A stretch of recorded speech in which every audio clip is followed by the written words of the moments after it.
Hello friends, welcome back to the channel. Dynamic memory allocation क्या है? Dynamic memory allocation को जानने से पहले हमें जानना चाहिए कि स्टैटिक मेमोरी एलोकेशन क्या होता है। स्टैटिक मेमोरी एलोकेशन, देखिए, जब भी हम अपने प्रोग्राम में कोई भी वेरिएबल बनाते हैं, फॉर एग्जांपल तो ये हुआ एक fix size memory. Fix size memory क्या होता है? जब भी हम ऐसा कोई भी प्रोग्राम बनाते हैं, हम उसमें वेरिएबल्स डिक्लेयर करते हैं, फंक्शंस बनाते हैं, लोकल वेरिएबल्स होते हैं, ग्लोबल वेरिएबल्स होते हैं, स्टैटिक वेरिएबल्स होते हैं। तो ये सारे ही वेरिएबल्स जो हैं ये एक फिक्स साइज़ मेमोरी है, यानी कि ये वेरी नहीं कर सकता इनका साइज़। और कंपाइलर क्या होता है, जब कंपाइल करता है ऐसे प्रोग्राम्स को, वो एक एस्टिमेट लगा लेता है कि इस प्रोग्राम को एग्जीक्यूट होने के लिए कितनी मेमोरी लगने वाली है। तो ये कब हो रहा है? All this is happening in compile time.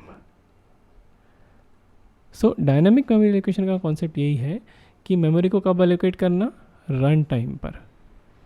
Okay, अब आप एक एग्जांपल लीजिए। आप एक ऐसी कंपनी सोचिए जहाँ पर एक नंबर ऑफ़ एम्प्लॉयज़ की लिस्ट है, जहाँ पर एम्प्लॉयज़ जो हैं वो इंक्रीज़ भी होते हैं, और एम्प्लॉयज़ जो हैं जब वो सर्विस छोड़ कर जाते हैं, जॉब छोड़ कर जाते हैं, तो एम्प्लॉयज़ डिक्रीज़ भी होते हैं।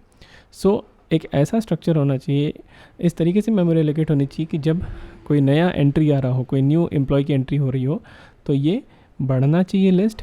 और जब कोई एंट्री डिलीट हो रही हो, यानी कि कोई एम्प्लॉय का डेटा वहाँ से हटाया जा रहा हो, तो उसके अकॉर्डिंग ये जो लिस्ट है वो श्रिंक भी होनी चाहिए, वो कम भी होनी चाहिए। क्यों?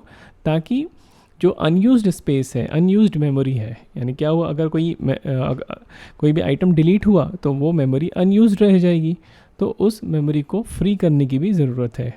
तो ये हम कैसे अचीव कर सकते हैं? ये हम अचीव करते हैं डायनामिक मेमोरी एलोकेशन की मदद से। ओके, अब डायनामिक मेमोरी एलोकेशन कैसे होगा?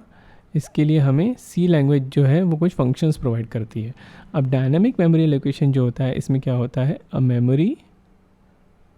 मेमोरी एलोकेटेड विच वेरीज, जो कि वेरी करती है अकॉर्डिंग टू नीड। अब देखिए, डायनामिक मेमोरी एलोकेशन को समझने के लिए आपको ये समझना ज़रूरी है कि आपके प्रोग्राम जो होता है, प्रोग्राम के डिफरेंट एलिमेंट्स आपकी मेन मेमोरी में किन पार्ट्स में स्टे करते हैं, किन पार्ट्स में उनका स्कोप होता है, लाइफ टाइम जो है वो किस पार्ट में होता है। तो देखिए, जो आपके लोकल वेरिएबल्स होते हैं वो होते हैं एक स्टैक नाम के पार्ट में, और इन्हीं में होते हैं आपके फंक्शंस भी। ओके, फंक्शंस भी स्टे करते हैं स्टैक पार्ट में।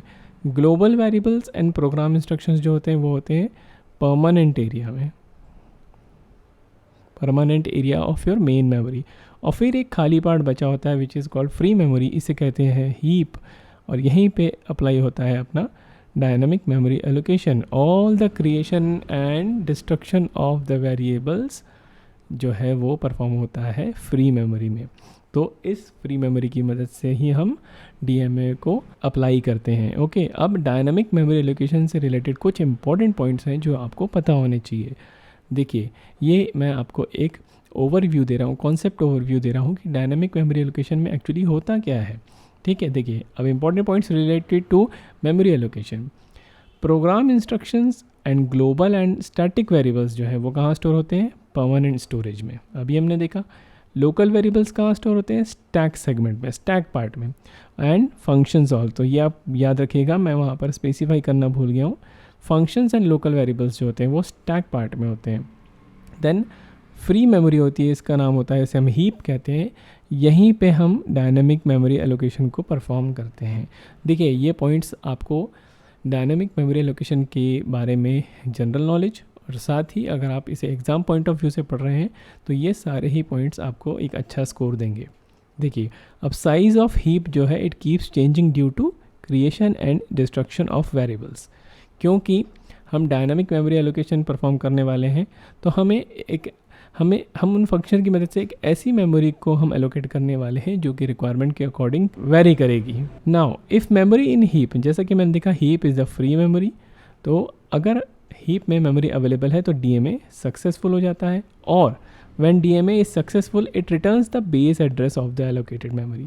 देखिए, जब भी मेमोरी एलोकेट होती है तो क्या होता है, सपोज़ हमने डीएमए फंक्शंस की मदद से कोई मेमोरी एलोकेट की, ये रहा वो consecutive cells of memory. Okay, एक ब्लॉक ऑफ मेमोरी हमने एलोकेट की। तो क्या होगा, जो जिन फंक्शन की मदद से हम ये करेंगे वो फंक्शन क्या करेगा, ये जो फर्स्ट एड्रेस होता है, ये इस सेल का एड्रेस, इस एड्रेस को जो कि बेस एड्रेस है इसे रिटर्न करेगा, फिर हम उसे अपने रिक्वायर्ड टाइप में कास्ट कर लेंगे ताकि हम उसे आगे प्रोग्राम में यूज़ कर सकें। तो ये कब होता है, जब मेमोरी हीप में अवेलेबल होती है और डीएमए सक्सेसफुल होता है, तब होता है।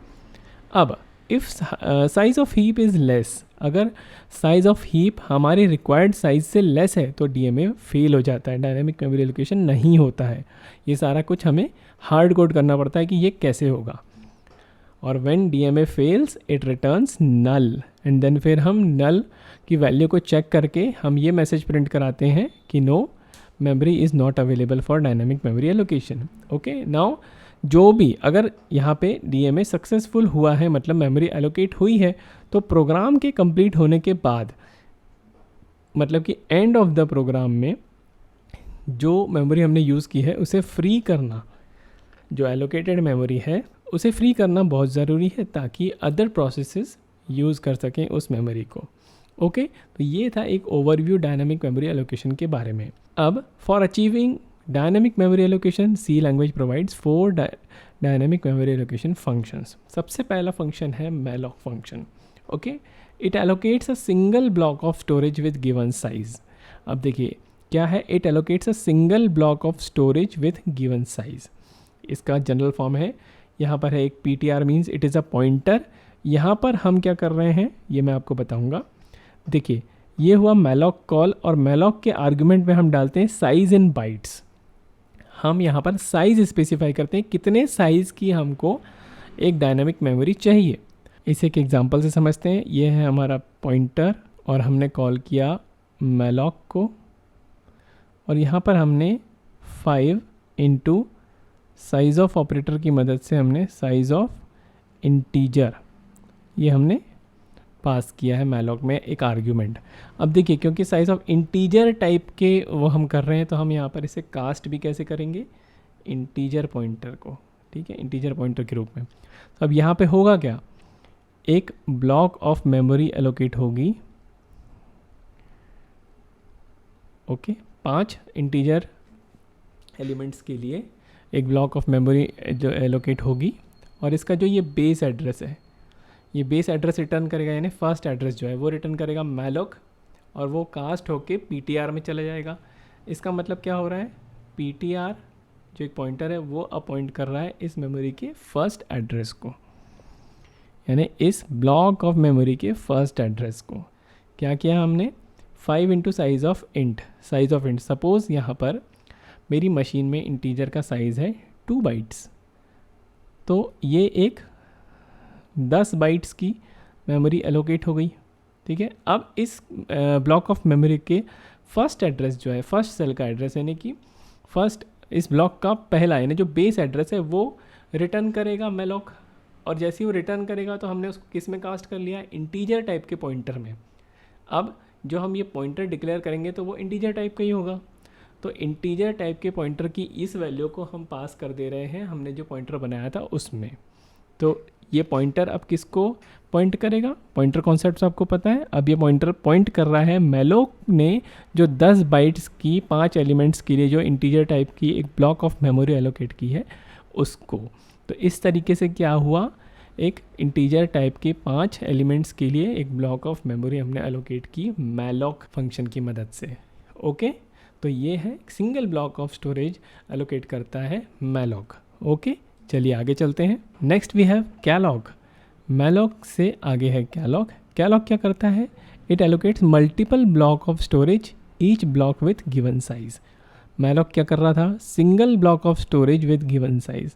अब कैलॉग क्या करेगा, मल्टीपल ब्लॉक ऑफ स्टोरेज। क्या डिफरेंस है, malloc single block, Kellogg multiple block. अब इसका जो जनरल फॉर्म है वो क्या है, देखिए कैलॉग, और ये एक 2 आर्ग्यूमेंट फंक्शन है। इसमें पहला जो आर्ग्यूमेंट है वो नंबर ऑफ ब्लॉक्स है, और दूसरा जो है वो एलिमेंट साइज़ है, यानी इतने ब्लॉक्स इस साइज़ के, यानी इतने नंबर ऑफ ब्लॉक्स इस साइज़ के एलोकेट करेगा कैलॉग, और फिर हम उसे कास्ट टाइप कर लेंगे उस पॉइंटर में और PTR में पास कर देंगे।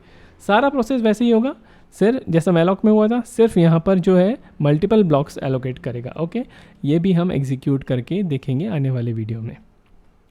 Next we have रीअलॉक।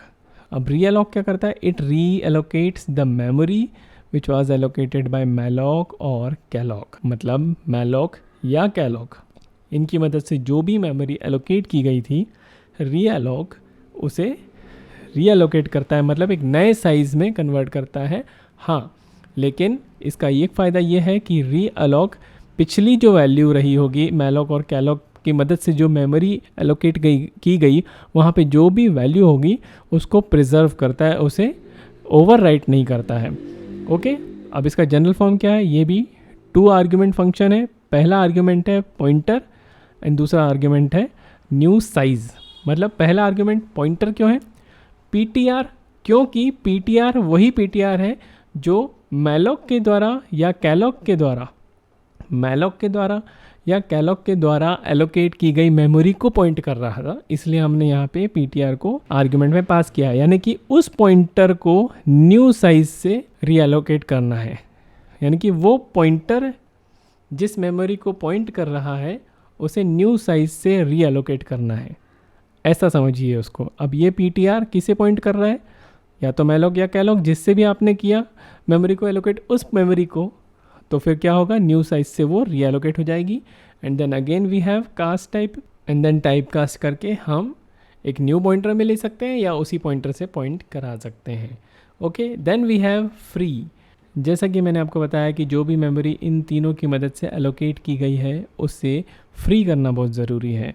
तो उसका जनरल फॉर्म क्या है? फ्री एंड देन आर्ग्यूमेंट पे पीटीआर। ये पीटीआर वही है जो इनके द्वारा एलोकेट की गई मेमोरी को पॉइंट कर रहा है। मतलब फ्री पीटीआर मतलब ये पॉइंटर जिस मेमोरी को पॉइंट करता है, जिस मेमोरी का एड्रेस होल्ड करता है, उस मेमोरी को हमें फ्री कर देना है। ओके, सो ये हैं हमारे 4 डायनामिक मेमोरी एलोकेशन फंक्शंस। और डायनामिक मेमोरी एलोकेशन फंक्शन का कॉन्सेप्ट क्या है, कैसे अप्लाई होता है डायनामिक मेमोरी एलोकेशन, और डायनामिक मेमोरी एक्चुअली में क्या होती है स्टैटिक मेमोरी के कंपैरिजन में, वो हमने देखा। सो नेक्स्ट वीडियो में हम मैलॉक, कैलॉक, रीअलॉक और फ्री इन फंक्शंस की वर्किंग को समझेंगे। ओके, इस वीडियो में इतना ही। कीप वॉचिंग स्पर्धा ज्ञान।